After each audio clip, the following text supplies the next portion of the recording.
আসসালামু আলাইকুম রহমতুল্লাহি বরকাতুহু। তে বন্ধুগণ, আশা করি আল্লাহ পাকের রহমতে সকলেই সহি সালামত আছেন।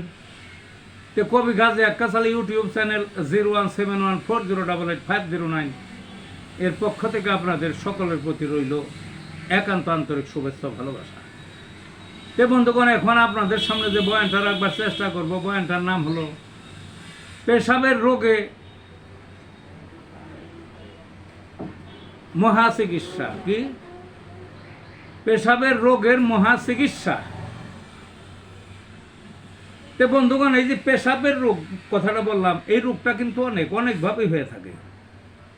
ছোট ছোট ছেলে মেয়েদের ক্ষেত্রে খুব দেখা যায়। বিছানায় প্রস্রাব করে তারা, কেউ কেউ রাত্রে একাধিকবার প্রস্রাব করে।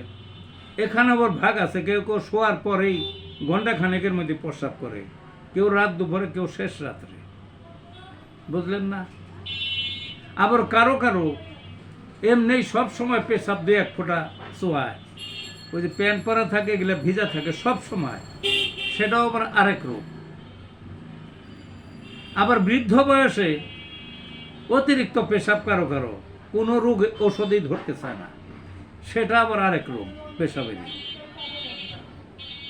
বুঝলেন না? আবার দেখা যায় ওই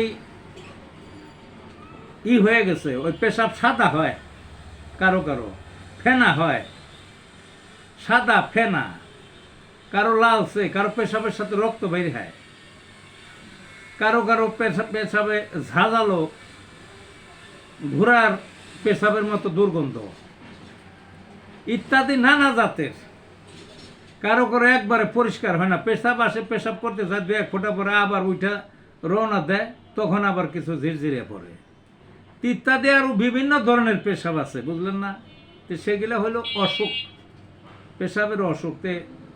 হোমিওপ্যাথিতে অনেক ওষুধ আছে, বুঝলেন না? এই যে লক্ষণগুলো বললাম, আরও বিভিন্ন লক্ষণ, কারো ব্যথা থাকে, জ্বালা থাকে, আরও অনেক বললামই তো বারবার। তো এই লক্ষণ অনুযায়ী অনেক ধরনের ওষুধ আছে। এই লক্ষণ অনুযায়ী যদি একত্রে একটা দুইটা সর্বোচ্চ তিনটা ওষুধ যদি ব্যবহার করা যায়, তাহলে যে কোনো পেশাবের অসুখ সারবে। ভালো থাকুন বন্ধুগণ।